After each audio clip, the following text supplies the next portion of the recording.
Good morning and welcome to part two of Talk About Teens.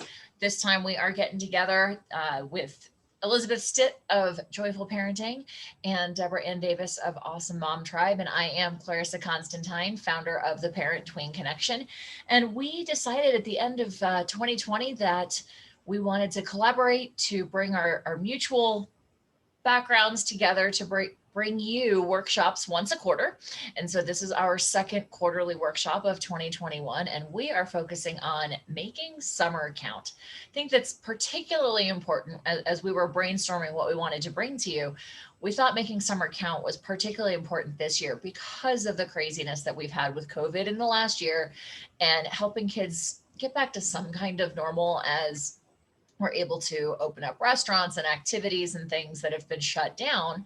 So, Elisabeth is going to start us off talking about some ideas about working with your middle schoolers. And then Deborah Ann is going to take over and help us with the transition from middle school into high school.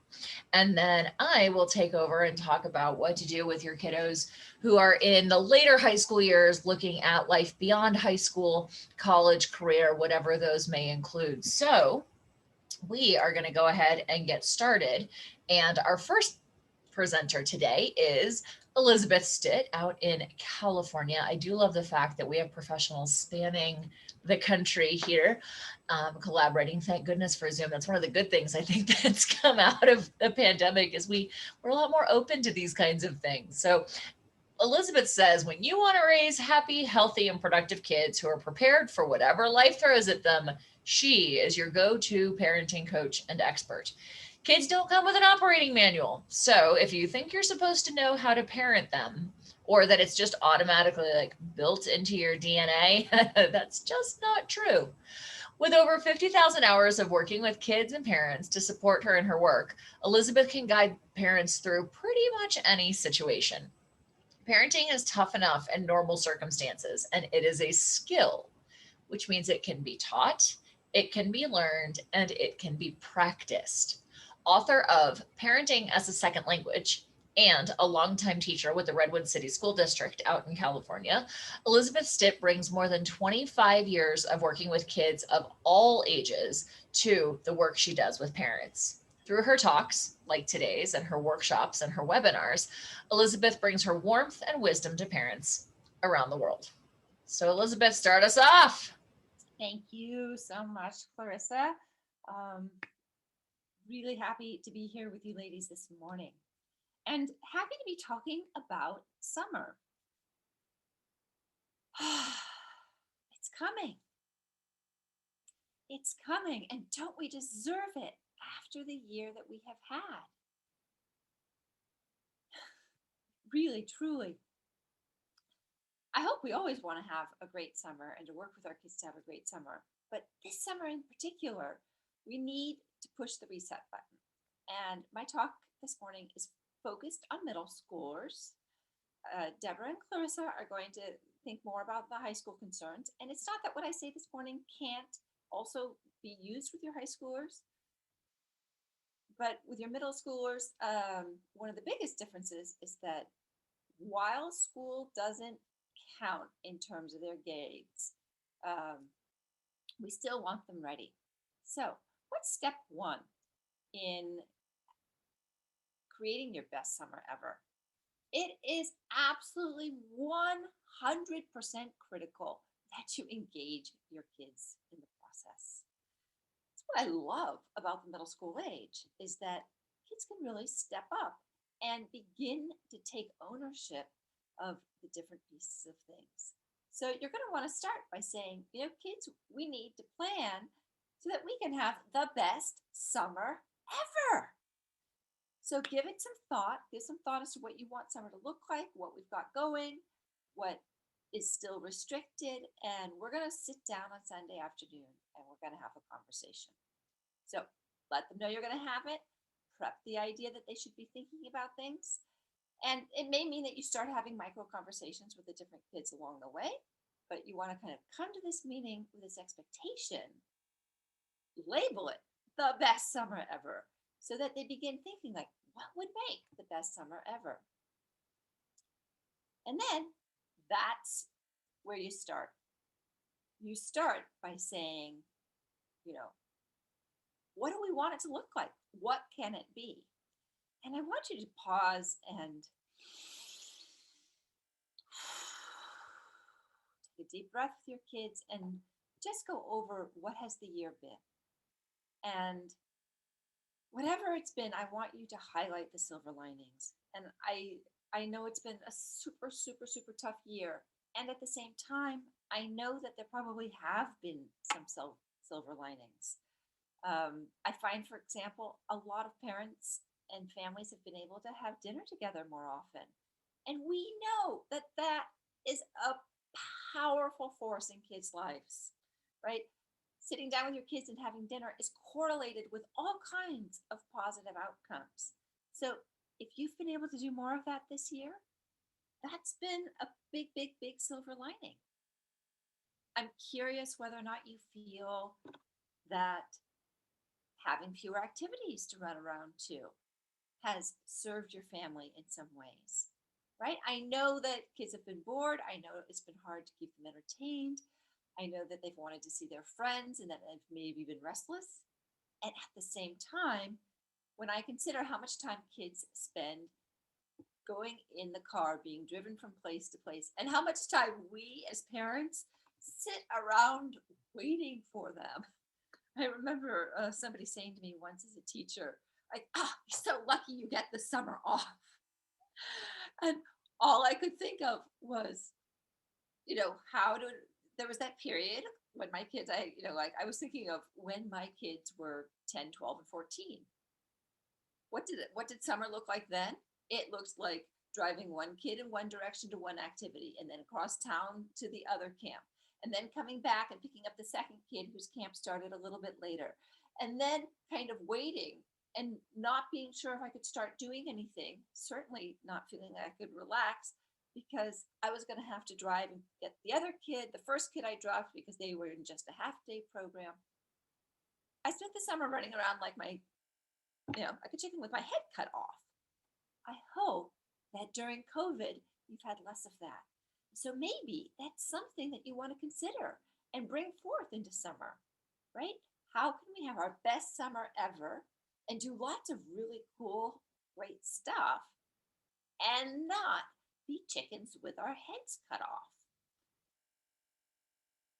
For your kids, you're going to have to do some research, right? You're going to have to figure out what is actually open and where is their space. And I know I was looking, I have, my kids are grown and flown, by the way, so I'm long past this. But I do have a friend of mine, in fact, it's her 9th birthday today, who's coming to stay with me for a week this summer. And so I was looking for summer day camps for her because I do continue to need to work. And it was really restricted. So if you haven't started looking, you need to start looking. And you might have to manage some disappointment for your kids around that. So what else is possible in creating the vision? What can you guys create yourself? All right. I know that how do I get my kids motivated is a big, big, big, big, big question. I have a middle school moms group on Facebook, and this is a question that comes up all the time. Like, oh, my children are so motivated. They don't want to do anything. All they want to do is be on their screens. They're so apathetic. And indeed, that lack of drive, that lack of energy, that feeling of like nothing counts or it's not connected to anything. I don't know. I think that's characterized the year for a lot of people. My daughter is in graduate school, and she's a person who, from the minute she could crawl, had a goal to go to and was driving towards it. And she's had the hardest year. She said to me, Mom, I have about 2 or 3 hours of focus in me a day. And that's it. And it just feels so heavy, the weight of this. And I talked to her this week, and she's feeling the shift. She's feeling we've now all had our vaccines. Things in California, at least, are getting a little calmer. We're feeling a little bit more hopeful. So I'm sure your kids are beginning to tap into that too. And you want to pull into that energy. You want to build it up. Motivation does not come from the shoulds. It doesn't come from, oh, I have to do this. It doesn't come from what our parents want us to do. Motivation comes from connecting our daily activities to something bigger than ourselves. And it might be a dream, like, you know, I want to travel here, or I want to go there, or I want to become this, I want to study that. Or it might be a value, right? It might be, I'm just thinking, I've got my parenting hat on for a moment, and I just think of the value of creating family connectedness, right? There's a lot that I'm willing to do and to give up and to sacrifice for myself in order to really lift up my value of family connectedness. So try to tap into your kids, and it might be a love of nature, for example, or something else. And you can be as hokey when it comes to values. Google a list of values and print it out for your kids and sit down and have a conversation and have them circle or star what are the, let's say, top 10 values that they think are important to them. And then see if you could connect that value to some activity or something else. If they value kindness, well, what are you doing to show up as being kind in the world? What are you doing to promote kindness in the world? And that's part of connecting it to something bigger than themselves.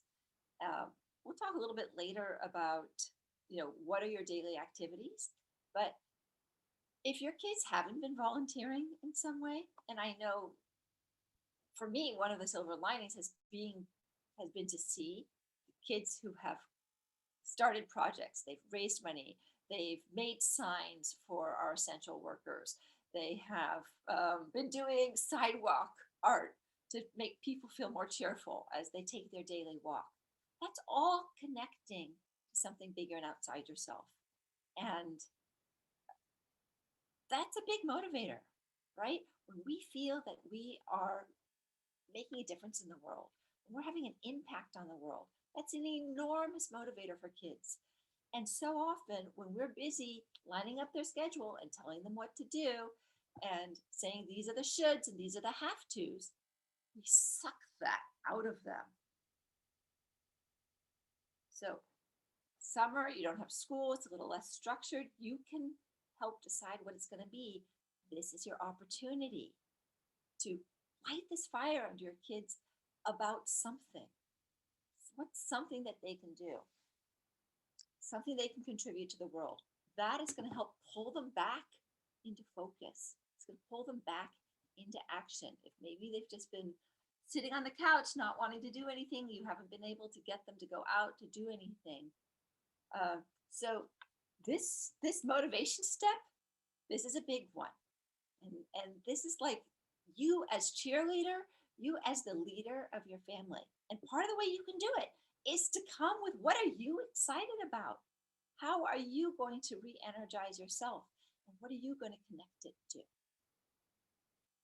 Okay, when it comes down to the nitty-gritty of what days are going to look like, first of all, you need to figure out what are your non-negotiables, right? Things like the dog needs to be walked. That's been non-negotiable all year. It continues to be non-negotiable. And at the same time, if you don't have a Zoom call for school that you have to be on at a certain time, maybe walking the dog can be a little bit later. So the hows of it might shift, but the fact of it is not going to shift. The dog still needs to be walked. So you need to figure out what your other non-negotiables are. And at the same time, there are ways that we can engage with kids to ask them to step up. So I know a lot of families have success with the when it comes to limiting screen time, right? When you have done A, B, C, D, E, and F, then you may have your screen time. And here are some suggestions. Okay, so normally I'm on my soapbox in summer about it's summer. Kids need downtime. We need to just relax. We need to have nothing to do. We need to have time to inspect our navel. This summer feels a little bit different to me. We've had a lot of navel inspection time this year. And so maybe we don't need to do as much of that this year. Academically, our kids have lost a lot. This has not been an ideal way of learning. Yes, some kids have benefited from not having to face the social pressures at school and the business of being able to, show up and turn off your screen and not be seen, not have to have on your game face, has lowered some social pressure. And at the same time, skill wise, I feel like a lot has been lost. And so we do need to keep going. And here are the two absolute bottom line requirements that I would make. One is kids should be reading every day. And if you have a reluctant reader, then you start with whatever works. If it's the graphic novels that work, go for graphic novels. If it's cooking and reading recipes that work, go for cooking and reading recipes. And I've learned to cook. That's been a silver lining of COVID for me, is that I learned how to cook. I really was not a cook. My daughter used to say, "Mom, you make the best plain pasta." That was about my cooking level. But one of the things I've really enjoyed is reading the New York Times food column every day and how excited people get talking about food. So even though that comes under the nonfiction category, it still feels super accessible to me as a way of reading. And of course, following a recipe, not just reading recipes, but following recipes are fantastic. Cooking is a really great academic skill because you have to pay a lot of attention and you can't leave out the details and you have to read to the end, right? As teachers, we're always telling our students, read to the end of the assignment before you start. Have you ever had a teacher play that joke on you where there's all these complex things and then, yeah, do you play that joke on you? I bet you do that joke to your kids all the time, Deborah. Yeah. Right, you get to the bottom line and it says, put your name on the paper and hand this in. That's all you have to do to get your points today. So cooking is a really great academic skill. So be creative about what nonfiction reading can look like. If they're doing a project, right? Reading a manual on how to do something or getting instructions. It does not always have to be YouTube. Not that YouTube doesn't have fabulous resources, but you could actually print stuff out and require that they read it when it's connected to some kind of project that they're doing. Okay. Math is another important one, and I have later on, I have a slide with some resources for online math if they haven't been doing it. Just good old-fashioned math workbooks will do the job. I will share with you, on my bucket list is to pass Algebra 1 with an A. I squeaked by with Algebra 1 with a C-, a courtesy C-. Thank goodness my Algebra 1 teacher was the father of a friend of mine. That's how I got through Algebra 1. But someday I'm gonna get an A in Algebra 1. So one summer I took home the Algebra 1 workbook from school, and I did a page of math every day. And I have to tell you, some days it took me the whole day to get through the page because that is how slow and poor I am when it comes to my math skills. It doesn't have to be online. A good old-fashioned workbook will do the job, and that may be something you can get from school, or it's probably worth the investment to make it. Okay. If you have not gotten your kids to do chores happily and cheerfully during COVID, great. We get to push the reset button. We get to have a new chance. And you can make the argument that now that you don't have school, now that you're not on Zoom 6,000,000 hours a day, we have some time to contribute to the family. And often family contributions is a nice way of phrasing it. I don't have a problem with the word chores. It's like, okay, whatever, it's a chore. However, it has a negative connotation, oh, such a chore.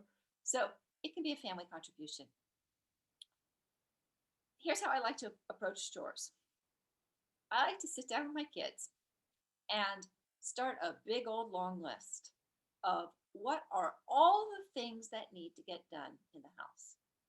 And I break it down into subcategories so that, cook dinner, which is fun. I've been having fun cooking dinner, but it's still a chore in that it has to get done, right? Think of all the steps, read the recipes, decide on the menu, write the ingredients list, check the ingredients list against what's actually in the house, go shopping, bring in the stuff from the car, like that counts, like that is something, right?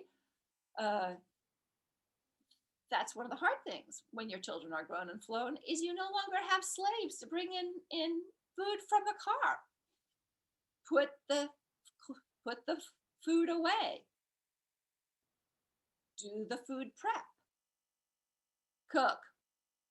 Set the table, make things nice, and then clean up, right? There are a lot of steps that are just associated with that one activity that it needs to get done every day, which is great because it means you can divide all those activities among your children. I'm sorry, if you only have a only child, that wasn't very good planning. You didn't get enough slaves for you there. So now that you have the list of things to do, now you put it on the table or on your whiteboard or wherever it is, and you look at your kids and say, how can we divide this up among us all so that this is fair? And what I love about middle schoolers is that with training, they are 100% fully capable of doing any household chore. With training, there's nothing hard about all those tasks.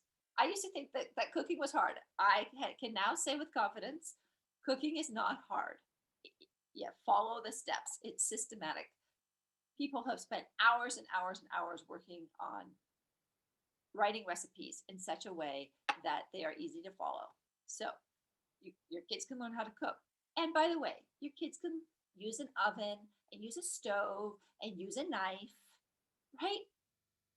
I don't know what you were doing when you were 12 or 13. I was babysitting hours every week, trusted with small children by myself.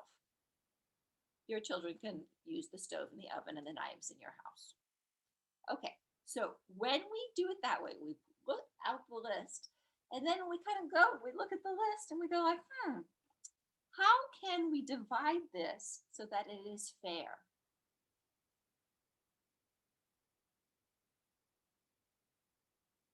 And then you get quiet and you wait. Because in the face of your benign quiet and patience, your kids kind of begin to realize they have to step up. And that's what we want them to do. We want them to step up. Now, if you've got really reluctant chore doers, my personal recommendation is to team up. So any one of those chores, right, are either being done in tandem with a buddy, a chore buddy, and whether that's your sibling or your parent. Personally, I like doing parent-kid pairs because it's fun and it gives us a chance to praise our child for something which is really needed and for their competence, right? So let's just pause here a moment. If your child writes a brilliant lab report and they get a big shiny A on the top, we don't actually care. We don't actually care about the content of their lab report. We're not excited. We might be excited about their A, but we're not actually excited about the content of the lab report. On the other hand, when you turn around and all of the groceries have magically been put away in the right place. I don't know about you, but that's very exciting to me. That's like, yes, like, oh, that got done and I didn't have to do it. So if I'm beginning to get out the recipe and to, chop some onions, and in the meantime, I'm chatting with my kid and things are getting put away, to me, that's a happy, joyful, together, connected time. So chores are not that you have to go off and do this time. Chores can be the we get to have fun and be together time. And I realize that maybe cooking is more fun than dusting or vacuuming or cleaning the toilets. But as leaders of our family, we have the power to get excited about getting moving and having a party and rocking out while we do our vacuum cleaner dance. And again, when we bring that kind of energy to it, then we're all working together, and then we all get the pleasure of going like, oh my gosh, doesn't this living room look lovely? This really looks like a place you'd like to live. All right, so as parents, we have the power to do a lot here. I also want to put in a plug here for volunteering. It goes back to that idea of connecting to something bigger than ourselves and getting motivated because of that. We need to be connected to the world right now. And volunteering is a really good way to do that. And it's a really good way to feel connected to not only our family, but to the world, and to feel needed and to feel important. I interviewed a woman named Jackie Simmons recently, who her mission is to prevent teen suicide. And she offers 4 questions we can ask our kids to prevent teen suicide. And the 4th question is, why did you stay? Right? If you considered leaving, if you considered taking suicide as a way out, why did you choose to stay? And that question, and being able to answer that question, that's what prevents the suicide. And knowing that we are wanted and needed and appreciated out in the world is a big answer to that question, right? Getting straight A's is not going to be why I stay, right? The fear of having and the pressure of having to get straight A's might be why I feel overwhelmed and feel like I need an exit. But knowing that, somebody's waiting for the meal that I deliver, or their day has been cheered up by the cards that I make, that is what becomes my reason to stay. Okay, so math tips. We really do want to be focusing on our math skills. Tip number 1, see if you can get next year's curriculum and be looking at that, be previewing that. One of the things that teachers have had less opportunity to do this year is to probably teach study skills, right?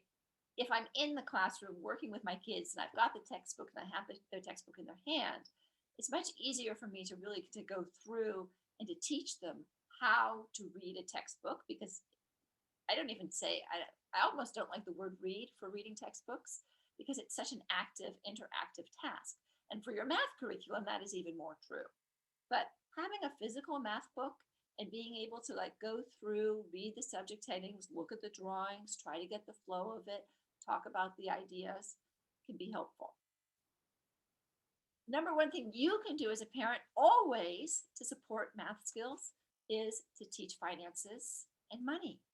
And that both goes from the day-to-day thing, like now that your kids are helping you shop, what's the budget? What do they think it's going to cost? Teach them how to, how to look at the price per unit and to compare. I love it when there are items and one is like a price per ounce and the other is like you could get a container of grapes, for example, and it's per container. It's like $2.99 each. Well, more like $4.99 each. And then maybe you'll find, grapes that are per pound, and you're trying to say, what is the difference here? Those are great math skills. That's really your job to teach. Yes, teachers are going to teach it at school, but you're the ones who are in this place where you can make it real and make it connected and make it important to what's going on.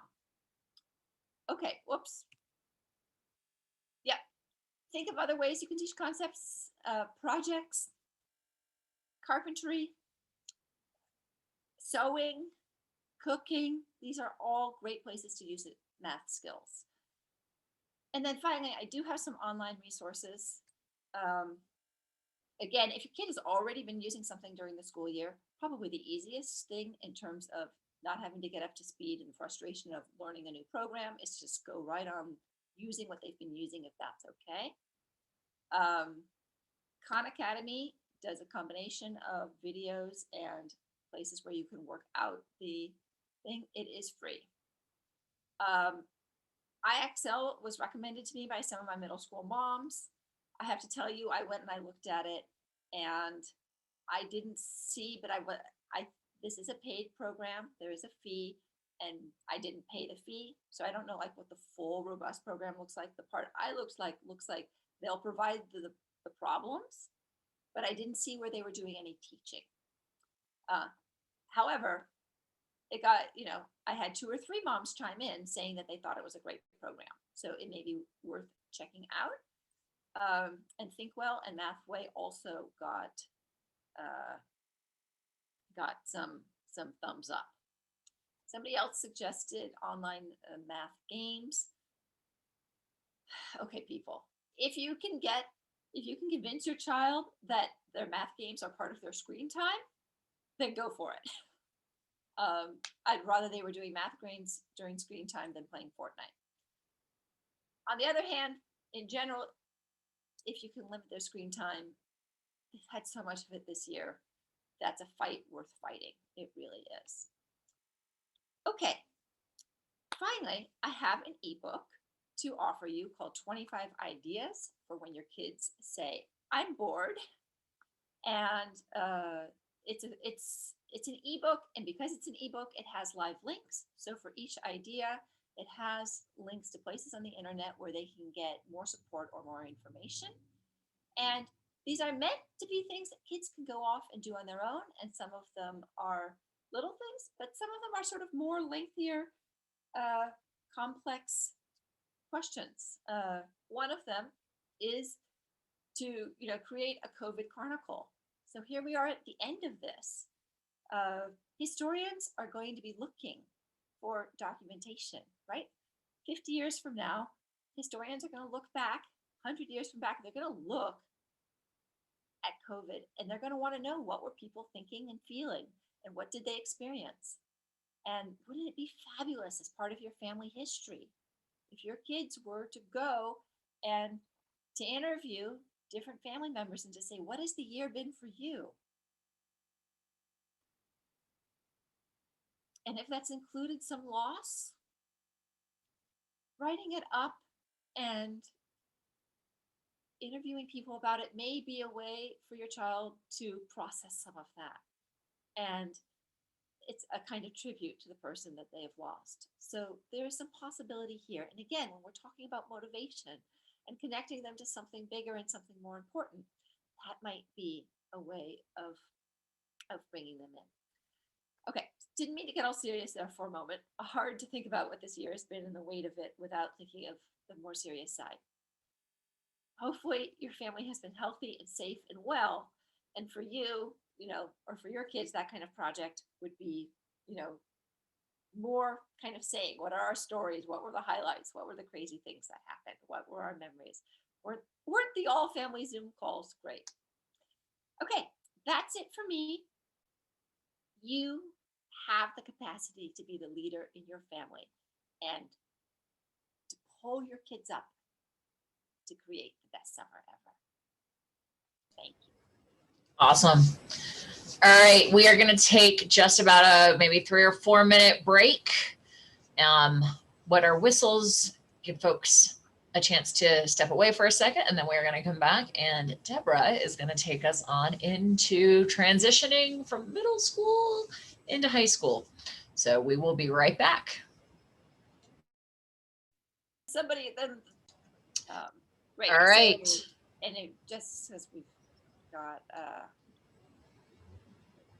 all right, our chat's clear. Great. Well, it is my great pleasure. Are we ready? We're recording. It's my great pleasure to introduce our next speaker. And that is the fabulous Deborah Ann Davis, who is an award-winning author, speaker, and coach with over 3 decades of experience in middle school and high school education. As a teacher, Deborah has helped countless families replace the pain typical of the tween and teenage years by fostering positive and healthy relationships despite adolescent angst. She's the founder of the Awesome Mom Tribe, and she's a mom herself. She now applies her experience in education to coaching parenting skills. She is armed with a sense of humor, a BS in education from the University of Massachusetts, and a Master's of Education in Supervision from Emory University. She provides guidance and encouragement for moms to help them foster positive and healthy relationships with their families. Deborah has a new book out this year called How to Keep Your Daughter from Slamming the Doors.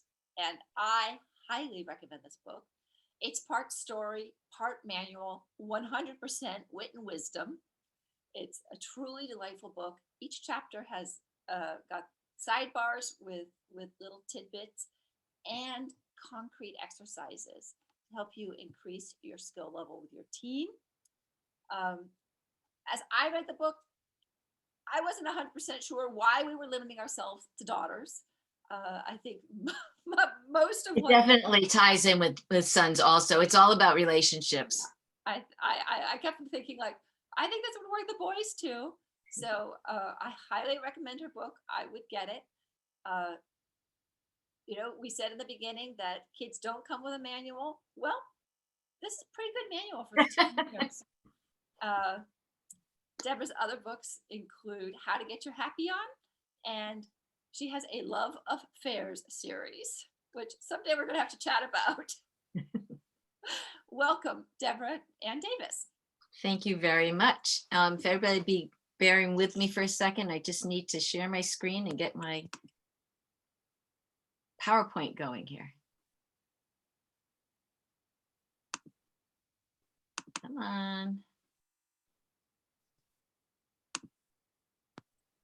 Okay, are we good? You can see this? You're good. All righty. Okay, so like Elisabeth said, I am Deborah Ann Davis, and I'm a parenting coach. And I'm the author of my wonderful book. Oh, come on. Hang on. I'm having a conversation with my computer right now. There we go. How to Keep Your Daughter from Slamming the Door, which has helped so many people. And you can basically get it anywhere that you buy books. I do want to say that I was so pleased to see how much overlap there is between Elisabeth's conversation about middle schoolers and my conversation about easing kids into the high school world. So without further ado, I'm going to discuss the transition to high school. But this is also a transition to a new school if you're moving, or it's also a transition into a new grade. And I'm going to cover keeping perspective, using report cards as tools, which people don't necessarily do, and the transition process to a high school or a new school or a new grade. And also using the summer for preparation for the coming school year and key conversations you can have with your kids so they can be on board with that instead of fighting you the whole way. Okay, so let's talk about perspective first. Here's the thing.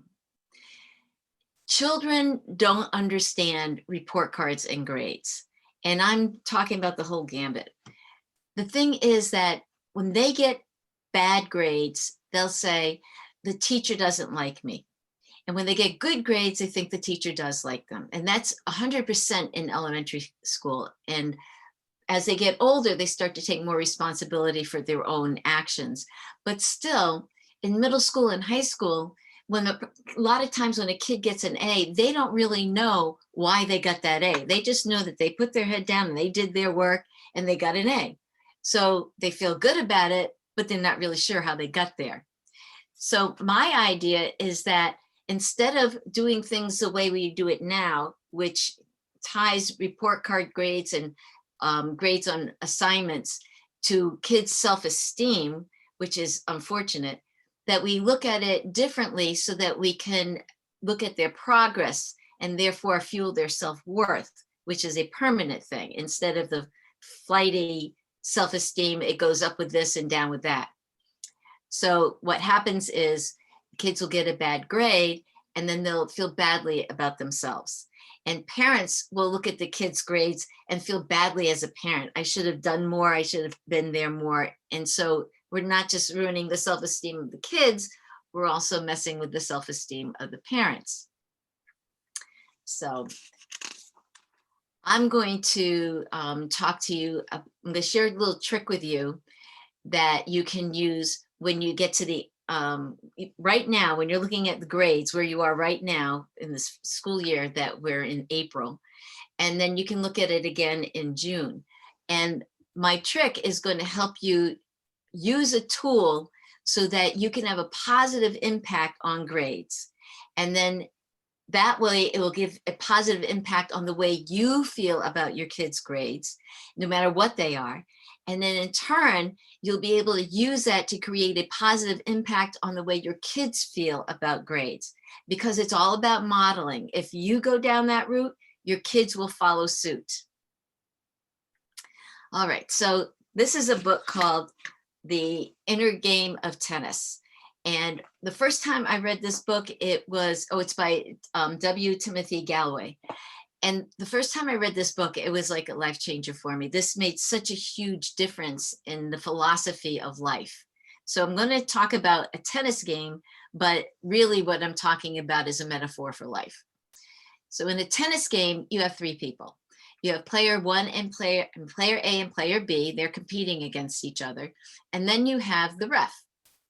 So player A hits the ball and it bounces off the net and goes out of bounds. And player A gets so upset, throws a racket on the ground, has a hissy fit, says, "Oh, you stupid idiot, how could you do that? That was such an easy shot." And they do all this negative self-talk and they flounce off. And meanwhile, player B's on the other side going, "Woohoo, I am such a great tennis player," even though obviously they did nothing in that incident. They just stood there and watched the ball go out of bounds. So what you've got are two people who have their emotions jerked around by external situations. The third person, the ref, looks at the situation and says calmly and quietly, "The ball is out." They're being objective and unemotional in the situation. So in life, what I'm saying is, instead of being player A who gets down on themselves or player B who gets joyful because something is going on around them, look at situations like you're the ref. Be objective and analytical, and then use that to figure out solutions instead of making people feel badly in your wake or making them feel exuberant in your presence and then down when you're gone. So this bears repeating, because the thing is that our kids' emotions get tied to their grades and not their view of their progress. And what we want them to do is to look at their progress. So we don't want it to be where they have good grades and then they're happy like player B, or they get bad grades and they're sad like player A. We want them to say, okay, why did I get that grade? How do I make it different the next time? We also want the parents to be doing that, because they are going to be modeling this behavior. And this is how you use report cards as tools, not as a reckoning. So when you get your report card, if you use it as a tool and you analyze what still needs work and what the kids are strong on, then you're able to let them compare how they were before to where they are now, which is looking at their progress. And all progress is progress. I don't care how small it is. Progress is forward, and it is progress, and it is worth noting. Like what Elisabeth was saying, you may not notice what they got on that lab report, what they wrote in the lab report. You just see the grade, but you see their progress as they're putting away the groceries in the kitchen. So I'm saying, let's get that kind of focus on the grades. The most productive way to use a report card is to look at what they're doing already. And you look at their best class first. And you say what's working within that system and what's not working within that system. And the things that they mastered, why did they master them? How did they master them? Because you can tell them, you can apply that to this other stuff that's going on. So you ask them these kinds of questions. And I don't mean you get a clipboard and you sit down with them and you say, let's discuss this.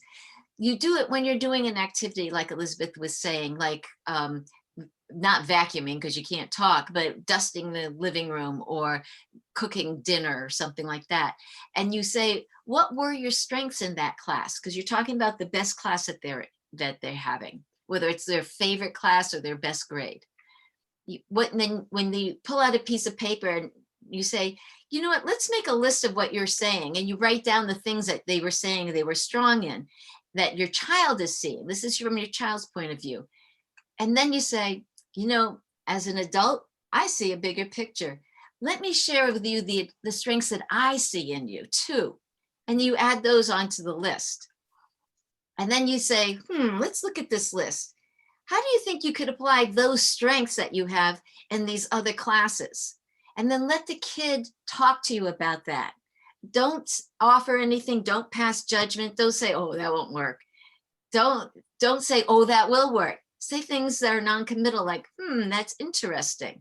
And that will encourage them to keep talking, because the more they talk, the more you will know who they are. So you say, what would you change if you could go back in time in that class that you did really well with? Is there anything that you would change or anything you would do a second time because you really like it? And what could you do that you liked in that class in this other class? What would you change in this other class? What would make a difference? These situations create a moment in time where you and your child are chatting in a non-judgmental way, in a non-accusatory way, in a way where you're going, oh, I wish things were better. Just in a fact-finding, referee's objective point of view. So what was going on? Let's look at this. And when you listen, you will learn, because your child will tell you things that you're not looking for. They will tell you the things that are important to them that they notice. And on a different time, you can go in and share the things that you would like to share. But this is their time, because if you just listen, then they will feel valued and they will remember that, and they'll be more likely to come to you when they have problem. Now let's talk about final exams. So this is about in June at the end of the school year, because once final exams are done, there's nothing you can do to undo them. Once they're in the middle of the study period before the final exams, they now know whether they'd set aside enough time and if they didn't, and there's nothing they can do about it. So I wouldn't suggest talking to them right after school gets out, because they're going to be completely stressed and done with it, because a week of exams, everybody gets burned out. So what I would say to them is I'd pick a time during the summer, like early July, and sometime where things are casual, and just bring it up. My favorite casual chat was with my daughter when we were sitting on the front stoop painting our toenails. So we'd be side to side and leaning over our feet, not looking at each other. And I'd ask her these questions. So looking back on final exams, what did you do right? Which exam do you feel that you were the best prepared for? So why do you think that one? How was your energy for the first exam compared to your energy for the last exam? Notice that none of these questions address the grades. None of these questions address the subjects specifically. These are all about the kid looking back on the situation and now being the ref and not feeling emotionally A or B and saying, let's analyze this. What changes would you make if you could go back in time? How do you want to schedule studying for next year? I mean, did this study schedule that you had work for you, or did it create stress? How would you like to change it? And you know how you felt when school got out this year. How do you want to feel next year when summer starts? Just listen. Don't contribute to these conversations. This is them unloading. They had this packed in all during June when they were stressing about exams and taking the exams and then feeling the repercussions of the results from the exams. So now they have stepped away from it and the emotion level is low. So just listen. And if you got a snarky situation with your child and you have a hard time bringing up things without them immediately going to defense, I'd say use the side door. Don't talk about them. Talk about their best friend. Which exam was the hardest one for your best friend? Did your best friend feel prepared? Why? Why not? How is your best friend's energy for the first exam compared to the last exam? These questions take the focus off of your child and will allow them to talk about the exam sessions without it reflecting on themselves. But you'll hear it in their voice. Well, they should have studied more, or they shouldn't just given up because it couldn't have been, they weren't going to pass it anyway. Or they did a great job. So I wish I had done something like that. So you will learn what's going on with your kids going through the side door. Now that that's all over, what would your best friend change? How could your best friend and you help each other for next year for the studying sessions before the exams? And how do you think that the grades affect the way your best friend feels going into the summer? Those are the same things that you're asking about themselves, but you're just going in the side door. Just listen, say, that's interesting. Oh, really? No kidding. Just listen. Don't tell them the way it should be, or your opinion, or what it was like when you were a kid. Because if they want to know what it was like when you were a kid, they'll ask you. Save that information for another conversation.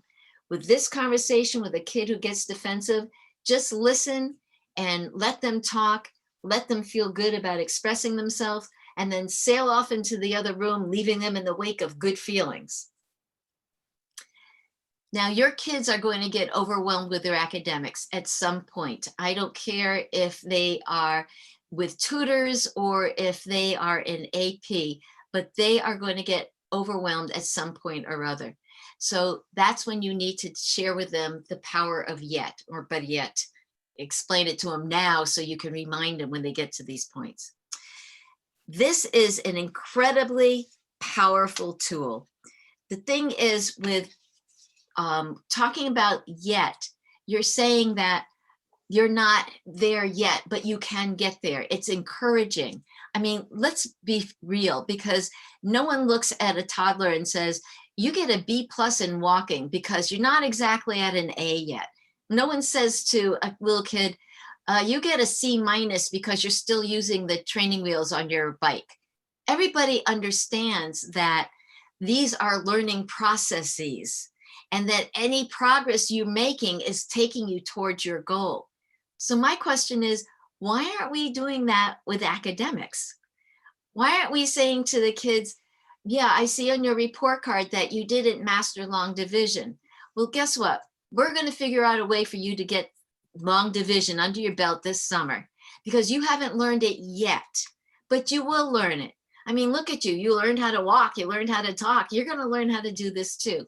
And I'm going to find a better way than what we used at school this year for you to figure this out. It is a powerful tool. I mean, think about it. If I say to you, parents, you don't know how to take care of your kids, what does that feel like? That makes you feel uncomfortable. But if I said, you don't know how to take care of your kids yet, that's different. That is a path to hope. That is a path to progress and development. That is you saying, ah, I have a way to get to what I want. That is the power of yet, and that needs to be instilled in your household. Alrighty, next topic. Now that I've given you some perspective, let's talk about these transitions. They're going to high school or to any grade. Your kids need to have some goals. And again, I don't mean sit down with a clipboard and say, okay, what are your goals for the coming year? No, I'm talking about having these calm and sharing and memory building moments together where you're having discussions. One day when you're going for a walk, what do you think will make next school year perfect? What do you think next school year is going to be like? What do you think we should do to get ready for next school year? And again, you're going to listen to them when they say, which class do you think will be your best one next year? Do you think any of your classes are going to give you any trouble? How do you want to feel next summer when the summer begins in terms of looking back on the school year that's coming up? In this conversation, you will hear your kids' goals. You can write them down, you can share them with them, you can handle that any way you want, but they will have revealed what they want for themselves. And I tell you, in the beginning of the school year, every single person starts school the same way. The parents, the students, the teachers, the administrators, the paraprofessionals, the custodians, everybody involved with the school wants this school year to be better than the last one. Everybody. And that means the parents need some goals. So I'm giving you some, and you can add your own goals to these. And you'll see some overlap here with what Elisabeth was talking about. First of all, we need to have the kids enjoy school again. We got to find a way to do that. And I've got a few ideas. And second of all, if your kids are if you're going to direct how your kids are going to enjoy some school, then you need to learn about your kids' learning style. So you can go back to the first of this series, this Talk About Teens series, where I did the session on maximizing your child's learning styles. And if you follow that, you will learn how to apply their learning styles. Also, you can go to my website, deborahanndavis.com, and get the learning styles inventory there that you can use. And like Elisabeth said, go get this year's curriculum. Every school system has it. I would go online first just because it would be quicker if it's there. And if it's not there, then contact the office and ask them, how do I get a copy of the curriculum? And then get a copy of next year's curriculum. You're going to use this year's curriculum to figure out the holes in your child's progress, so that those are the things you can play with during the summer. And you're going to use next year's curriculum so they can go in strong. Because like Elisabeth said, math and reading over the summer will create confident students in the fall. So let's go at it. The thing you need to do is search for fun ways to teach a subject. You just plug it in. Fun ways to teach algebra, fun ways to teach civics, fun ways to teach the states. Whatever the subject is, put it in there and you'll come up with websites, because fun has to be first. It's summertime. And they don't need to know that you're on a mission to make sure that they're ready for school. This should feel like fun. There's a great website called Brain Pop. And you can see on the bottom there, they do science and social studies and English and math. And they do it in really interesting ways. They give you, I'm a science geek, so I went for the science one. So this is Carbon Cycle.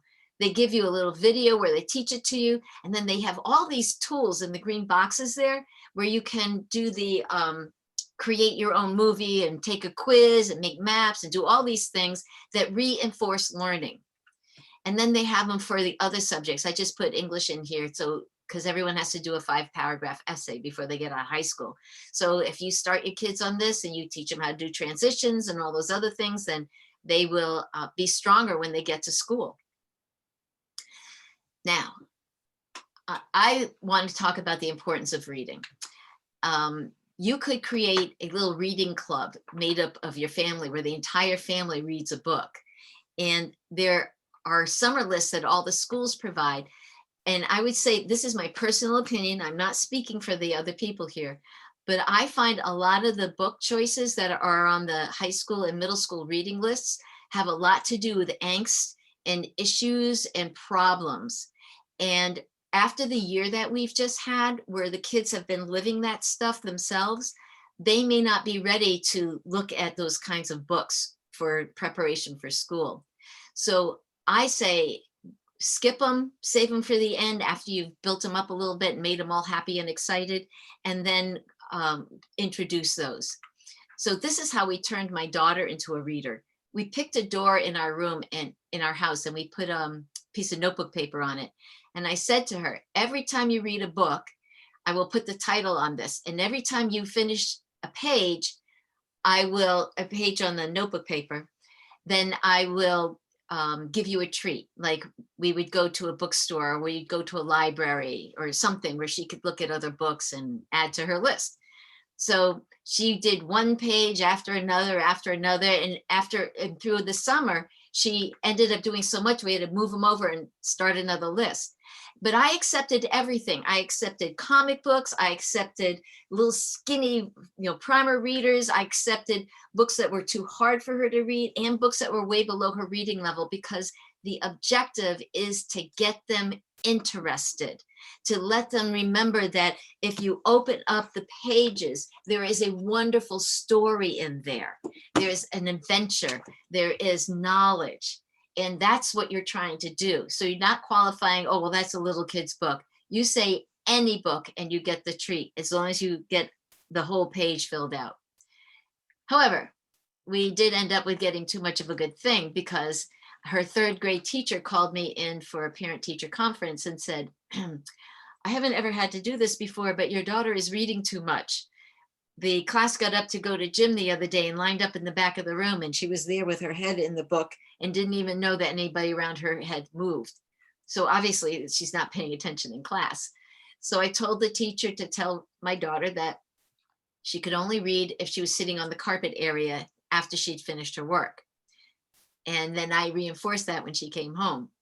3 weeks later, her teacher called me back in and said, we still have the same situation. So we opened up her desk, and she literally had a dozen books laid open like this that she'd shoved in there when she'd gotten caught reading.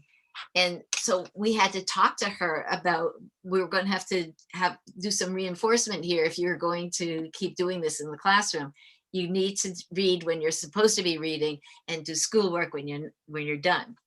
So everything in moderation.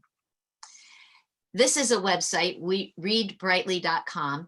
And the reason why I like this one is because it isn't just books, it's everything. It's articles, etc., and reading games.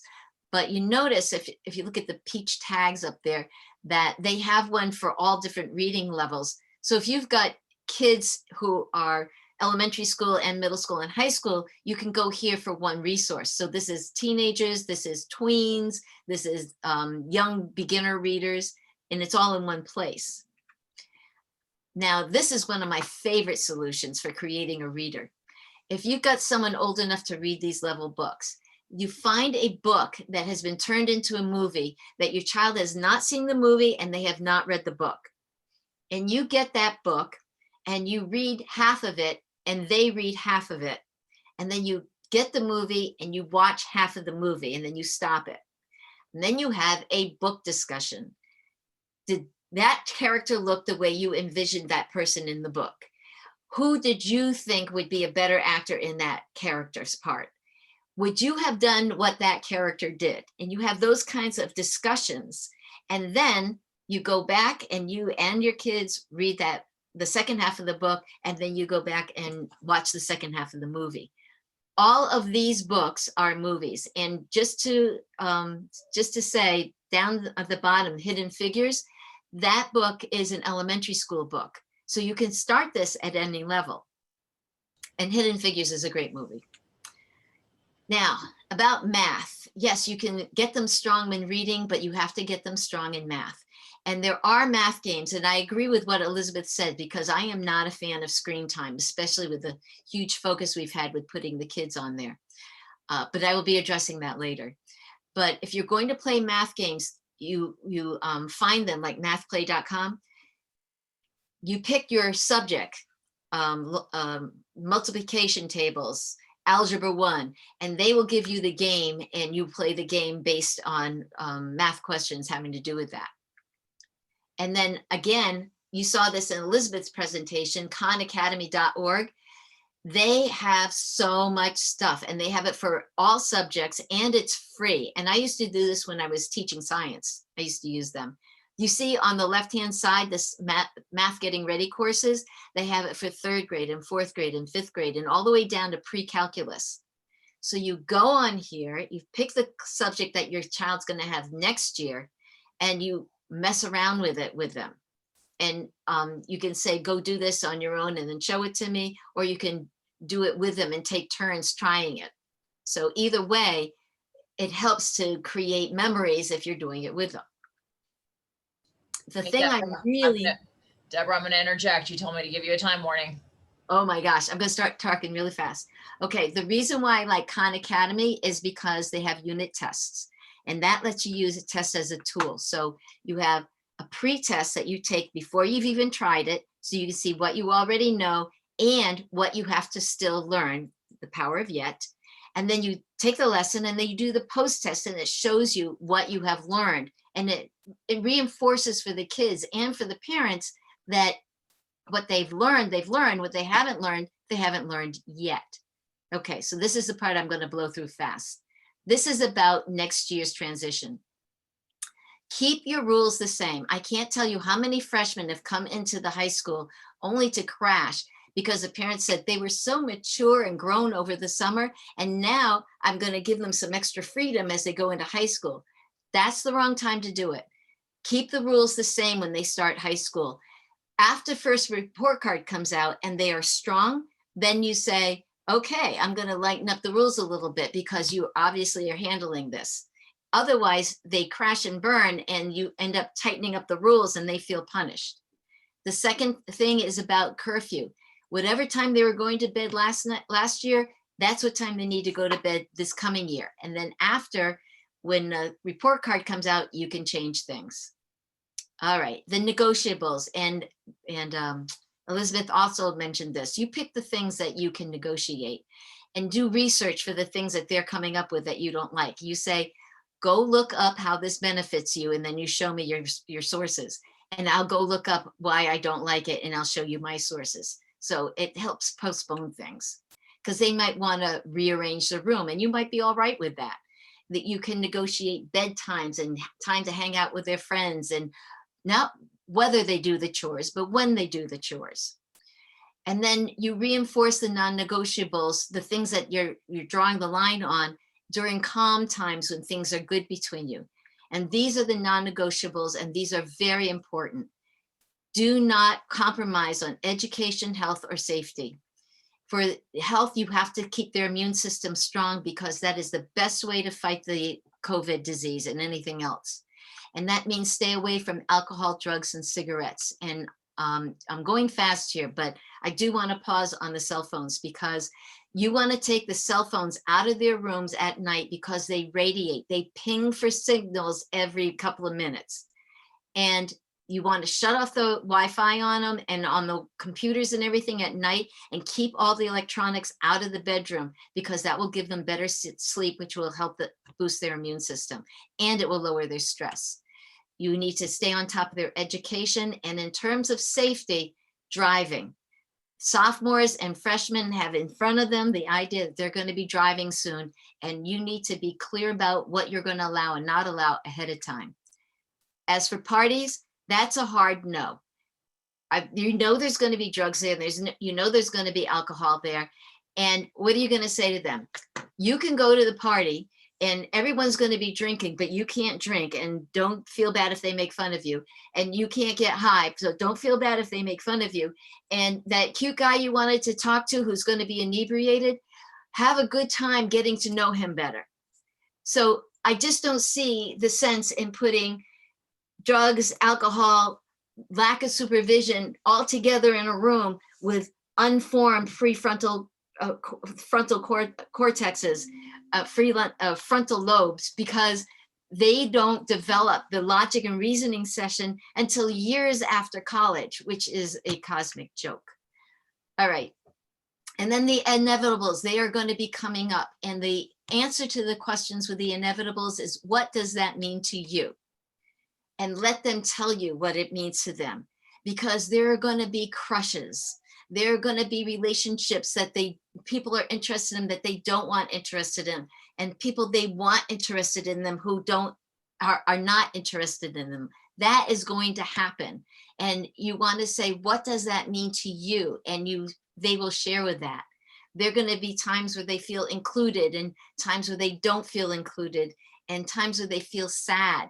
And instead of giving advice, say to them, how would you like me to respond? What role would you like me to play here? That has worked wonders with me and my daughter. And don't forget, they are going to get distracted by the internet. They are going to get overwhelmed. And many kids are going to be struggling with their body image. And you're not going to know that unless you have those previous conversations, so they will feel free to come and talk to you about these things. So start talking now with them, because it will lay the groundwork for when they need you. And you can use the books to do that. What would you do if you were in that character's place? What do you think about the decision that character made? And that will help them talk about the things going on in their life. How do you think your best friend would react to that character?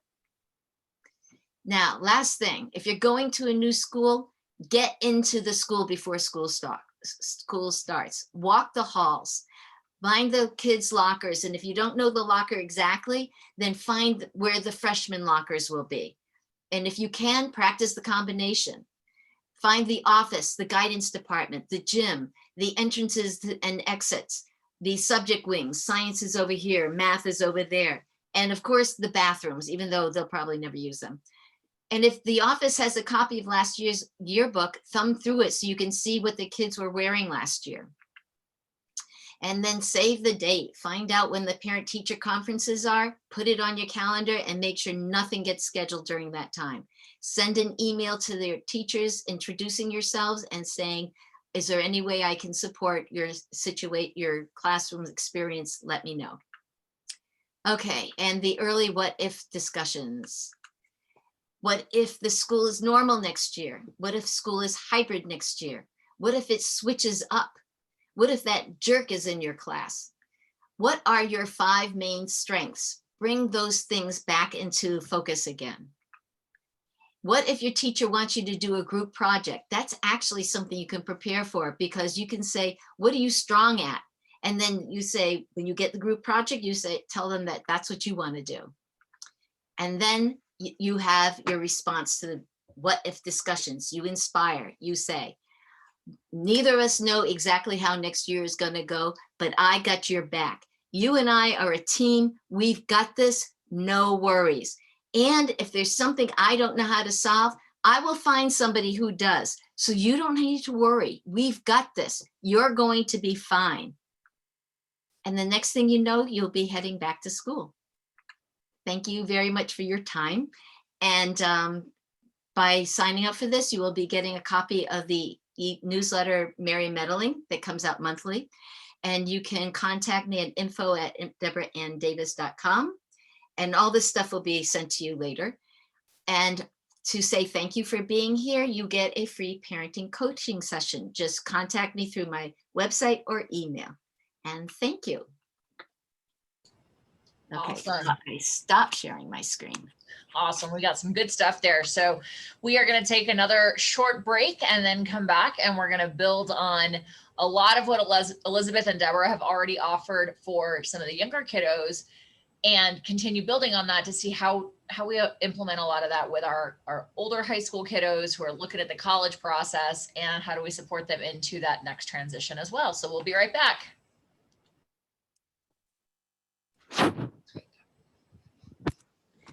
Welcome. Okay. Welcome back. I have the great privilege of introducing Clarissa Constantine, and she is an only child who had a tough relationship with her mom during college. All right, I got to start over. You're fine. I got the wheel of death spinning in the middle of my screen. That's what the problem is. Oh, that's fine. Oh, apparently I can move it.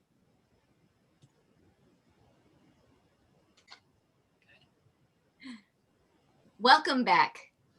Clarissa Constantine is our next speaker, and I have the privilege of introducing her. She is an only child who had a tough relationship with her mom. During college at the University of Hartford, which is in my backyard, she began what would turn into a decades-long career as a test prep coach. She's helped thousands of kids around the world navigate the college and grad school admissions process. Along the way, she's joked that she sometimes finds herself playing the role of therapist more than tutor, helping kids manage the stresses of life. But no matter how many young adults she helped, she longed for a closer, more intimate relationship with her own mother. Unfortunately, that didn't come to pass before her mom passed in November 2019. She's driven to help other families avoid the heartache, the lost years, and the regret she, and most likely her mom too, experienced. In addition to test prep coaching and dreaming of ways for parent-tween connection can help families, she's also a certified life coach who helps teens learn concepts like goal setting, self-compassion and self-esteem, mindfulness, and growth mindsets. So join me in welcoming Clarissa Constantine. Awesome. Thank you, Deborah. I love doing workshops like this. And for those of you who are listening, we were commenting during our break about, the three of us have our own varied educational backgrounds, and we brainstorm and come up with the basic ideas of what we want to talk about in these events. And we just continue to be thrilled, pleased, shocked, whatever you want to call it, about how consistent our philosophies are. And I hope that for you listening, that in recognizing those consistencies, that even if you feel like we're saying similar things, hopefully if we say them in different ways, then they land differently and can help you in your relationships with your families as along the way. So as Deborah said, I am the founder of the Parent-Tween Connection. You can find us on Facebook. We're an organization geared toward not only connecting parents to each other, but also to the professionals who can help you navigate life with teenagers. So as we go into this last portion, talking about high school kiddos, we want to be thinking, I should say the later high school kiddos who are looking toward life after college or after high school. And I want to be clear that for many students, life after high school does include some variation of continued education, but that is not the case for every student, and that's okay. I want to reference back to something that Deborah said earlier about report cards. So often we as the adults look at the kids in our lives and see their grades as a reflection of ourselves. Oh, I should have done more, this, that, or the other thing. And for a lot of families, they get caught up on not only whether their kiddo goes to college, but what college their kiddo goes to. And so I want to be clear again that I'm talking about life after high school that could include a variety of options, including going to work, including going into the military. So these are things that we want to continue with a lot of the exploration that Elisabeth and Deborah have been talking about. So when we think about, and I'm kind of looking at like high school sophomores, 10th graders and older, the kids are like, I'm done. I don't want to get up. I want to sleep. I want to hang out by the pool. I want to chillax. Maybe I want to go to summer camp. And the parents are like, dude, you've got 2 years until you graduate. You got to be thinking about your future. Like, the time is now. Let's go. Get researching. Get on grades. Get your part-time job going. Time is short. And the reality is, dun, dun, dun, they're both important. I don't know why or how, as a society, we've gotten to a place, even as adults for ourselves, that work is where it's at. We identify, many of us, by our professional accomplishments. How high in the ranks can we go professionally? We forget that, hey, we need that downtime. And I think for some of us, we've really learned that in the last year. I'm a singer. I'm in a women's a cappella chorus and quartet. And let me tell you something, we're called super spreaders of this coronavirus cray-cray. We haven't been able to get together. We haven't been able to do the things that help keep us grounded. Or as one of my quartet mates says, we haven't all been able to participate in our anchors as normal. And so that's why we're seeing some of the challenges of mental health stuff coming up even more so. So I really want to reiterate, yes, There are things that we need to be focusing on from a long-term professional collegiate, academic perspective, but please don't completely tamp out the idea of having fun. Like Deborah was saying, as you're looking at some of those academics, make them fun. It's not supposed to be school. The more that we can have fun in life, the happier we are overall anyway. But here's the thing, why is that? So there's an old parable about two lumberjacks who go into the woods trying to fell trees. And one of them just goes in and just wails on the trees and swings and swings and swings and swings and swings and swings and swings.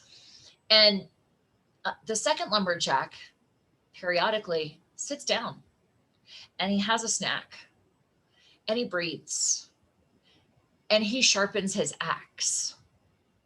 And at the end of the day, if you had to take a guess about which lumberjack actually cuts down more trees, if you guessed it's the second one, you would be correct, because he took the time to step away from the pushing. And I will acknowledge that in my sharing this story with you, there is absolutely an aspect of the pot calling the kettle black because I am among the most workaholic of workaholics. And I am finally in my 40s learning to take time away. And wouldn't you know, I've really made that more of a focus in my life in the last couple of months. Even during coronavirus, I still was a crazy workaholic. But the last few months, I've really been working to take that time away, take that downtime, really focus on my creativity, really focus on my inner self, as it were. And holy cow, things are moving so much more smoothly. So how do we help our kids with this? One of the biggest themes that I'm noticing along the way that Elisabeth and Deborah have both been talking about is listening to our kids. So often, and I'm not saying we're wrong about this, but so often we believe that we're right. We've had these life experiences. Why wouldn't we be right? And we want to help the teens in our worlds avoid some of the mistakes that we've made. And you know what? Our parents did the same thing. And when our parents went talking about all of their life experience, we did exactly what Deborah said. We didn't listen to them. So here are some questions that I encourage you to pop out to your kiddos along the way, or to offer for them to consider reflecting upon. What impact do I want to make? Who do I want to help? Maybe they want to help animals. Maybe they want to help seniors. Maybe they've been involved as their grandparents have aged and they recognize that they have a gift for bedside manner. So thinking about who do they want to help? What population? How big of a scale do they want to help on? Do they want to help in their local community, or do they have visions of having a global impact? What would that global impact look like? Do they want to be the next Steve Jobs? Is that a goal for them? Do they want to become a household name? There's nothing wrong with that. And there's nothing wrong with it if they don't want to do that. What's my personality style? Many of us who are entrepreneurs, we've sought coaches and mentors, and we've done personality assessments, whether it's temperament assessments, whether it's DISC assessments, getting to know whether you have more of a dominant or more of a passive personality. There is no right or wrong in terms of personalities. It's just who they are. And the more that we, number one, as the adults, can honor the uniquenesses in the kids in our worlds. But number two, helping them recognize what makes them different and what makes them unique and what makes them them, not only helps a ton in terms of self-confidence and just self-efficacy and mental health, but it helps them start to narrow a vision along the way. So there's a couple of kinds of professionals that you may want to seek insight from as you're supporting your kiddos in this kind of personal exploration. There are some teen life coaches who can help with helping kids get to know who they are as individuals. We have college and career consultants who can support with that as well, because the cost of going to college undecided is expensive. by the time they change majors and add on 5th and 6th years, like we hear conversations about the cost of college as it is, the more that we can help with this personal exploration, even as young as 6th and 7th and 8th grade, and continue building on that, the more guidance we can offer to students, or the more they're already going to have a direction for themselves by the time we start getting to a point of exploring colleges and careers. Couple of other tools that may be of use for you as you continue to have these conversations with your students. The Open the Door journal is actually a digital journal that you can download from parent-tween-connection.com and have it printed in one of your local print shops like Office Depot. And it's designed to be a parent and teen journal. So there's questions, there's 2 pages. It's the same question on both, but it's designed so that the teen can answer one and the parent can answer one in their own time, in their own space. And what we found for a lot of students is by having the opportunity to process their own thoughts and write them down without the adults responding can be incredibly powerful. But this also speaks to what Elisabeth was saying earlier about documenting what this last year has been like. It gives you almost like a memory book, almost like a time capsule of your experiences as a parent and teenager over time. So having a written journal between the two of you of some kind can be helpful. I also absolutely love the Grateful Deck. I use this in with sessions with my students and my clients, and it's just literally like a pack of cards that can really get some fantastic conversations going. How did you meet your best friend? If you could put an end to one problem in this world, what would it be and why? There's another way of saying, what impact do I want to have? So many of these questions can be phenomenal in terms of having some great conversations with the teens in your world, but also getting them thinking about, who am I and what are my opinions? So Deborah had mentioned earlier this whole concept about how our kids' brains are not fully formed. The brains form from the back forward, so like literally from the brain stem or the spine forward. And the frontal lobes are not completely formed until like the mid-20s. So it's really important, parents and village members, as it were, the rest of us who aren't necessarily parents, but who work with the teenagers, to remember that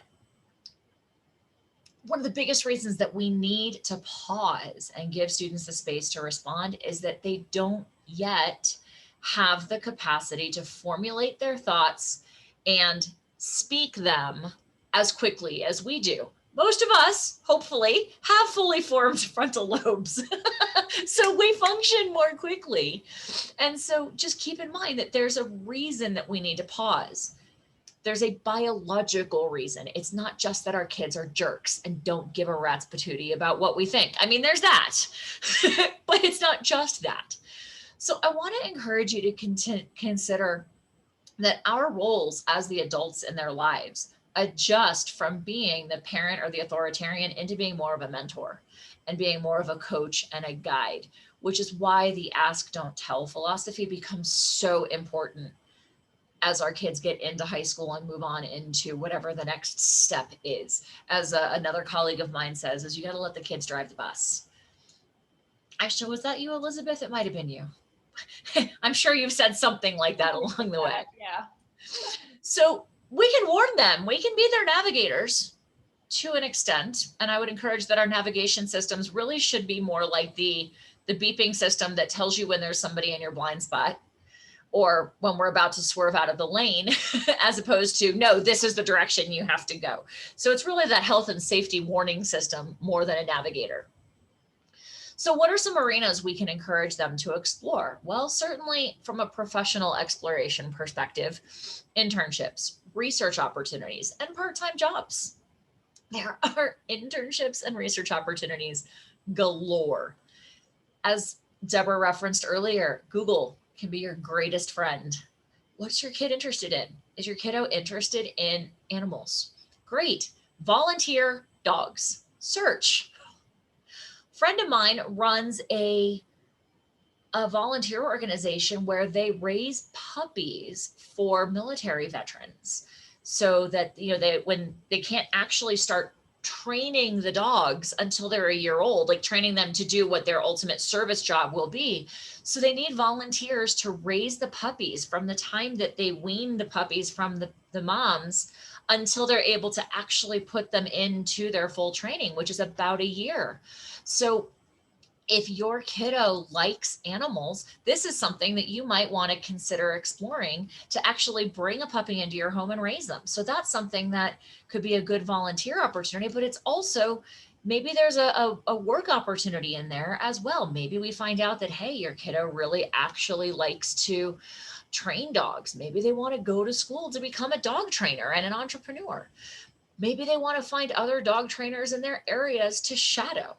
So looking for internships, research, part-time jobs can be really valuable.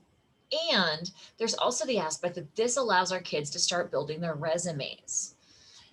When it comes time to apply for a college or to apply for a job, they're going to want to see some kind of experience. And those resumes can include not only our club activities at school, but also these internships, these research projects that we've had a chance to work on, or any part-time jobs that we've had. Now, you've heard this one, and I really want to underscore this. Sophomore year, most kids are in that 15, 16-year-old range, which is when they're actually able to start working and earning money. I cannot encourage you enough to introduce your kiddo to a financial planner. If you have a financial planner whom you know and trust, please introduce your kiddo to them. Let them help your kiddo set up a budget. Let them help your kiddo start investing. If there was one thing I wish my parents had offered me when I was this age, it would have been learning about finances. Learn how credit cards work. Learn how credit scores work. And why is this important? If you want to be able to buy a car or a house, how does credit score impact that? So you'll notice I've referenced a couple of other professionals. I think it's really important to remember for you as the parents and the adults in these kids' lives, you're not alone. There are teams and teams and teams of us, of professionals who are here, and our businesses are to support you in navigating this. So maybe you're going, wow, I wish I was better at finances. I feel like I'm the last person who should be teaching my kids about finances. That's fine. Hire somebody, bring somebody in. Find resources that are out there. There's a lot of resources out there. And if you don't have a great financial planner, I am more than happy to introduce you to her. All right. So we've talked about some of the job experience type things that we can use, again, for some pay, but also I really want to emphasize this personal exploration. Community college. Do you notice a theme? We're all educators. Obviously, education is something that we're going to continue to encourage for a couple of reasons. When we're in the later high school years, number one, we're going to talk about test prep here, SATs and ACTs in a little bit, which is something to consider sophomore, junior-ish years. We have summertime class or summertime tests that are offered. And I will tell you time and time again, the kiddos that I support in their test prep journeys over the summertime, for the ones who take a summer class and keep their brains engaged, they do way better ultimately in their test preparation and their test scores versus the ones who don't and whose brains just like turn off. So there's a balance. Yes, have fun. Yes, regenerate, and don't just throw the baby out with the bathwater, so to speak. Plus, there's also the consideration that if we're starting to take classes at a community college, there may be some transfer opportunities in terms of credit. So if your kids earn credit while they're taking the classes at the community colleges, those may transfer in once they decide where they want to go. Community college classes are also a phenomenally cost-effective way for kids to dabble their toes in new topics, new arenas that they've never explored. You know, we joke around about like underwater basket weaving, but maybe they've always wanted to take a photography class, but their high school doesn't offer photography.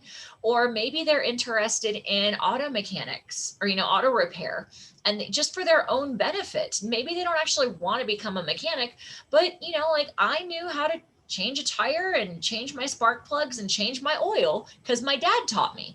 Not every family feels comfortable sharing that or confident coaching their kids on that. So maybe taking a basic auto repair class is a good idea, or an entrepreneurial class, or a who knows what. It's a great, again, inexpensive way for them to explore. And to the point I think that Deborah made earlier about we need community, we need connections with people. It's a great way for kids to meet other kids in at least their same age range ish. So it could be a way for them to make more friends along the way too. Thankfully, this is now becoming more of an option for us as we hopefully come out to the other side, maybe, of the coronavirus pandemic, that we're going to be able to start traveling again. And there are a few aspects that I want to underscore that can be really valuable as you're exploring travel during the summers between sophomore and junior and senior year, and also between senior year and whatever is next, presuming college. We'll talk about that, but some other options too. Again, it continues the self-exploration. Where is your student interested in going to? What, when they studied world history or US history, what things fascinated them? US history, the US is maybe a little bit easier to get to than perhaps other parts of the world, but maybe if your kiddo is fascinated by the Civil War, well, here in Colorado, we don't have a lot of Civil War history, but out in Connecticut, where Deborah is, there's a lot more Civil War history. Or it's easier to get from Connecticut down to Maryland and Virginia and North Carolina and South Carolina, where there's an abundance of Civil War history. So if you recognize that your kiddos were particularly interested in things like that, maybe you want to plan a week trip somewhere, that you can hop in the car and drive somewhere and go explore some of the Civil War battlegrounds, or, where and relate the real life, what it looks like now, to what they experienced. My parents used to live in Virginia, and there's an amazing park super close to where they lived, where my dad would always go walking. And as we'd walk through the trails, you could see where the embankments were on each side of the river, where the Civil War militia was on either side. And like, you could read the stories on the little placards along the pathways. Like, it was just super cool to explore. So again, that self-discovery for the kiddos is huge. But the next step is, Elisabeth made the comment, she said middle school students with training, I want to emphasize with training, are 100% capable of doing household chores. Guess what? High school students with guidance or with coaching are also 100% capable of planning a family trip. So maybe you have a brainstorm session like Elisabeth was proposing as far as chores are concerned, but maybe you say, okay, well, where do we want to travel to this summer? And if you've got a couple of students, maybe you give each of them an assignment where, okay, I want you to research 5 places that we could go. And I want you to research 5 places that we could visit. Or like, once you decide on a destination, what are some of the things that we can go do? We can work some finances into this, and we can say the family budget is $2,000. So go plan the trip. Now, obviously, you're probably not going to give them the credit card to book everything before you chat with them about it, but let them work on it. Let them figure it out. Let them plan it and go, okay, well, what's our budget going to be for eating out every day? Or are we going to stop and grab a loaf of bread and some peanut butter and jelly and have sandwiches in the car? Because you got to keep in mind, they don't know how to do this automatically. We have to coach them on it. So let's take these things that we'd like to create anyway, these experiences, and give them the opportunity to use it for self-exploration and use it for learning purposes at every opportunity. Now, I'm a life coach. Reflection is important to me. Clearly, we're all asking questions. So this reflection after every experience, as Deborah was saying, you may want to give it a little bit of remove, after you've planned it, after you've come back from the trip, say, hey, Bobby, what was the most fun part of planning the trip for you? What did you find the most challenging? And as Deborah was saying, we take those same questions that she was saying that you could use for exams, and use them for other experiences. If your kid gets a job and gets fired, okay, that's fine. We've all been there. I've been fired 3 times, 4 times. Why I'm an entrepreneur. I can't fire myself. But, right, what did we learn? Okay, we're not there yet. What did you learn? What did you like about that job? What did you not like about that job? And how can you use that as you consider where you want to go career-wise? So that reflection is valuable. Again, that's where a journal can come in for each of you, or a paired journal, what you thought back and forth, and travel, whether it's with the family, whether it's the student chooses to go on a mission style trip or a giving trip. Hopefully we'll be launching those through Parent Tween Connection next year once we get past coronavirus, where we can go do cool things in other places and help people along the way. So speaking of helping, I think we've all talked about this. Giving back is clearly a huge part of what drives all 3 of us in the work that we do. And I think Elisabeth was the one who said that motivation comes from tying or from identifying with something greater than ourselves. And I think that is one of the most valuable rewards, if you will, that we get from volunteering. So, Earth Day, we're in April right now. Earth Day was a couple of days ago. If your kiddo is super into the environment and they're coming home and telling you, Mom and Dad, this is why we need a Tesla, because it's, more world efficient, whatever. I don't know. That's not my zone of genius. You might come back to them and be like, okay, let's take a look at the finances of that. But maybe it's like, okay, well, a Tesla isn't necessarily in the family budget right now, but what else can we do to help the environment?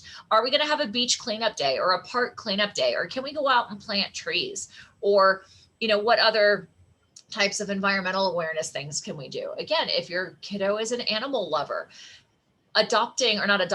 fostering an animal for a training program might be an option. If you're not in a housing arrangement where fostering an animal could be a viable option for you, maybe they can go volunteer at the local humane society or at a local shelter. They can go walk the dogs. They can go engage, or maybe you have a kiddo who is an aspiring photographer, but also loves animals. Humane societies and adoption agencies and adoption groups are always trying to promote their animals on social media to get their faces out there so that they can get adopted. Maybe your aspiring photographer would be interested in going and volunteering their time to help photograph some of these animals to help up-level their exposure and get them adopted. Maybe you have a cook in your family and they recognize that the unhoused don't always have exposure or access to easy food. So maybe they want to go to a soup kitchen, or maybe they want to start a food donation in their own, in your own community, something like that. A photographer friend of mine who clearly happens to be top of mind, it does a ton of local activist volunteer work where she'll do a mini session in exchange for her clients bringing in food for this organization or that organization. So the volunteering, not only does it help the less fortunate, but it also intrinsically gives us value as people. And what was the question one of you had mentioned of why did you choose to stay? That connection to something bigger than self gives such a profound impact to all of us in our own mental well-being that I cannot overemphasize the value of volunteerism, not just during the summer, but throughout the school year. But this also gives us insight as to where we want to go professionally. What do we love? When are we happiest? What makes us feel like it was worth waking up this morning? Because if we can take that feeling and get paid for it so that we can keep a roof over our own heads, why wouldn't we do that? So again, I want to really emphasize this continued focus on self-exploration. And then there's the realities of how do I fit that self-exploration into tangible, actionable insights or actionable steps. So generally speaking, college applications are going to be something that you need to be considering the summer going into senior year. So there are professionals who can absolutely support you in figuring out what the right fit colleges are. How do I even figure out what colleges I want to go to? I've done this self-exploration. I have a sense of what career I want to pursue, but how do I find the colleges? How do I whittle them down to colleges that are actually going to be good fits for me? There are an abundance of free resources, and there are professionals who can support with that as well. These are a couple of gals that I worked with just recently on a workshop, literally on finding the right fit college. Another tip for some of your travel and self-exploration includes college visits. Now, if you happen to have, say, a student who currently is in 10th or 11th grade and is a little bit closer to this process, but you've also got a kiddo in like 6th or 7th grade or, younger just overall, take the whole family on college visits. Now, a lot of students and families think, oh my goodness, this is going to be so expensive. My kid wants to apply to Tufts in Boston and UCLA and University of Miami. How am I going to fly to all of these places? Well, if you happen to have the funds and you can do that, great, have a great trip. But a lot of us don't have that. So the best thing that you can do is to start with the colleges in your area. Even here in Colorado, where, it's 8 hours to the next big city from the Metro Denver area, it's not like California or New England where there's a lot more metropolis around you. Even here, we have an array of styles of colleges. So I tell some of my local students, I want you to go to CU Boulder, and I want you to go to Colorado State University. Those are our two flagship public universities in the state. They each have one flagship campus. They're big schools and they both feel different. So go visit them and journal. Keep track of your thoughts. What did you like? What did you not like? Did you like the style of dorm where it's a tower and you've got to take the elevator to the 30th floor? Or did you like the option that another campus has more of a Greek life, like fraternities and sororities, and maybe you want to live in the fraternity house or the sorority house? Go to a smaller campus like University of Denver or Colorado College, where not only are they more intimate campuses, but they also don't work on a traditional 2-semester system. Colorado College, for example, works on a system where you deep dive into 2 classes for 6 weeks. And then you deep dive into another 2 classes for 6 weeks. This goes back to those questions that we had at the beginning, the self-exploration.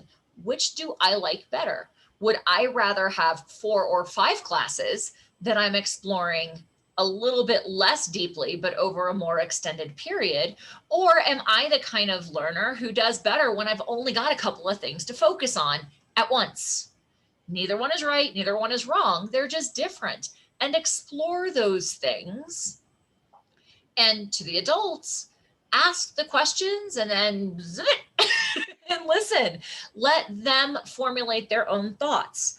Keep in mind, again, this is a growing skill for them in terms of establishing their own thoughts about things and not just taking what we say and thinking it's right for them, or taking what we say and thinking it's wrong for them because we said it. So use those college visits, even in your local area, to evaluate what styles of things do you like? What styles of cafeteria do you like?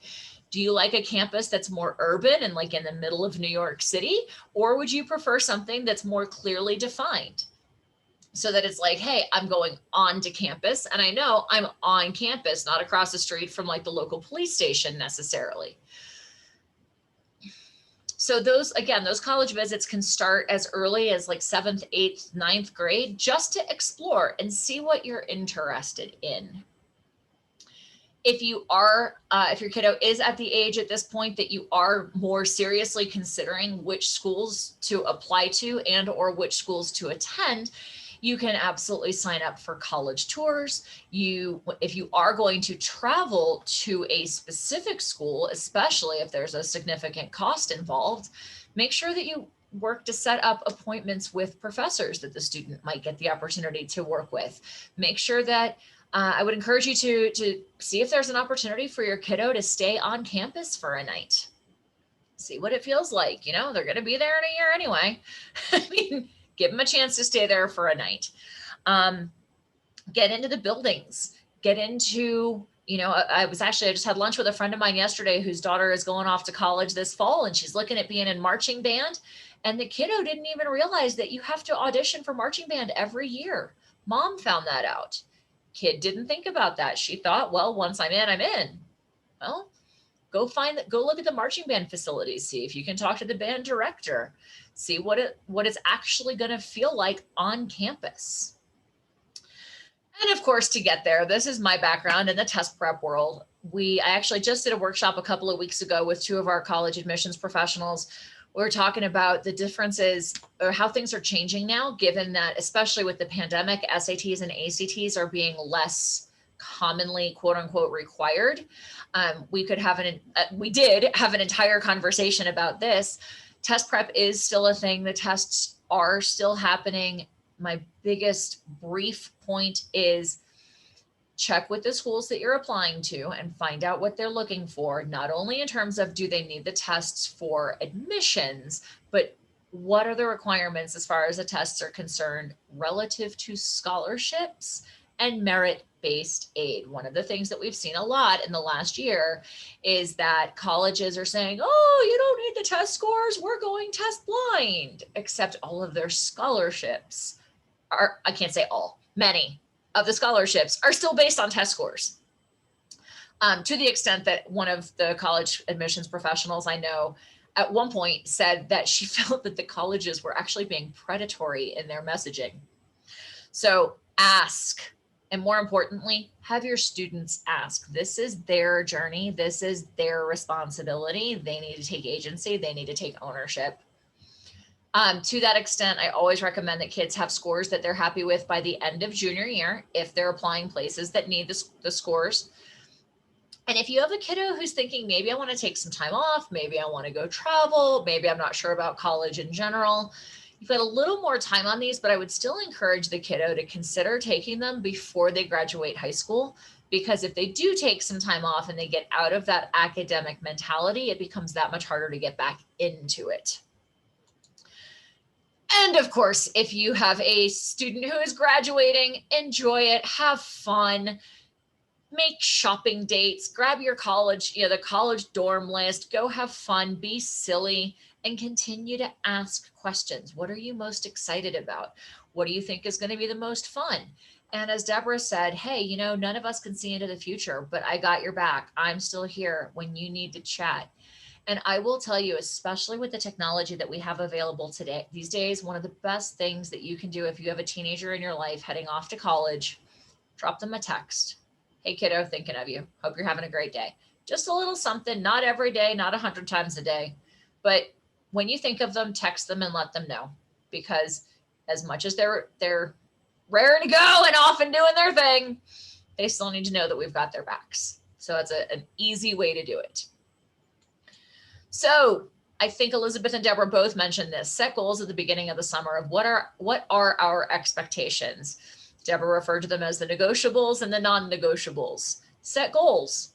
And remember, you're a mentor. You're I don't want to say the boss, but think about it in a work environment, right? Your boss isn't breathing down your neck telling you every single thing that you need to do every single minute of every single day. Your boss says, hey, here's the goals we need to hit. Go do your job. I trust you to do your job. Consider that kind of an approach. Hey, here are the goals. You need to have a college list by the end of the summer. And as you're setting those goals, you may want to consider asking how frequently and how would you like to check in on these? That way they know when you're going to be checking in and you're not a nag. It gives you a guideline as to how frequently you've agreed that you can check in. Maybe it's once a week. Maybe it's once every 2 weeks. Maybe it's, hey, this piece needs to get done before you go to Italy for 2 weeks, and then we'll pick up these other pieces when you get back. But help create a framework for them to work within. It's going to make your life a whole lot easier. You're going to feel way less like the nagging parent, and they're going to hate the idea of a nagging parent a whole lot less because you won't be it as much, hopefully, anyway. So with that, want to offer that actually the Parent Tween Connection Talks podcast is going live next week, assuming I can get all the editing done this week. A couple of our upcoming professionals, you'll see one that you recognize here, and Deborah and I are getting a date on the calendar, so she'll be on our podcast soon as well. And as a thank you for anyone who's checking this workshop out, we are launching Parent Tween University as well in May, and we are offering 3 months at 50% off for anyone who uses this code. It's $19 a month, $20 a month, so it's 50% off, but it's a great way to get into some coaching that I'm offering on the foundations of connection, as well as exclusive excerpts from our podcast guests. So with that, we're going to go ahead and wrap it up. This is a summary of all the stuff we'd love to offer you if you are listening. And with that, I think we're going to call it a day. So thank you to everybody who joined us, everybody who's listening on the recording. And as a reminder, we have 2 more events coming up this year as part of this series that we are offering.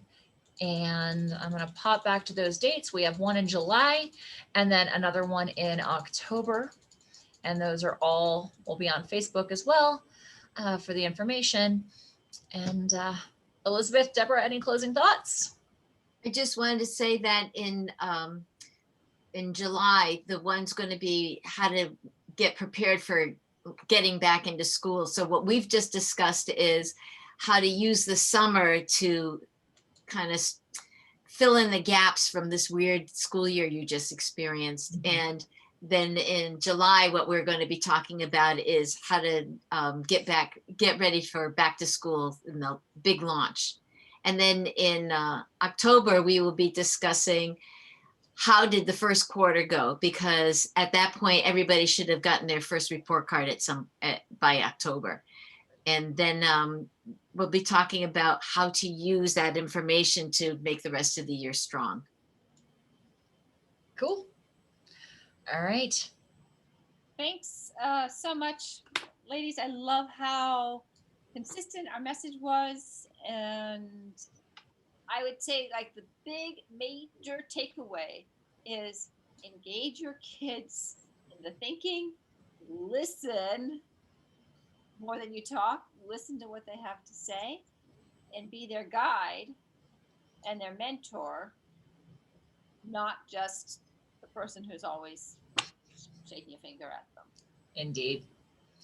All right. Well, with that, everybody have a fantastic summer, and we'll see you in July. Before we leave, Ormila, do you have any last questions? Would this recording be available by? Yep. I'm going to work to get it up on YouTube today, hopefully, and we'll be sending it out for everybody later this afternoon. Oh, that's fantastic. Thank you. Absolutely. Thank you for being here. All right. Have a great summer. Thanks, ladies. Bye.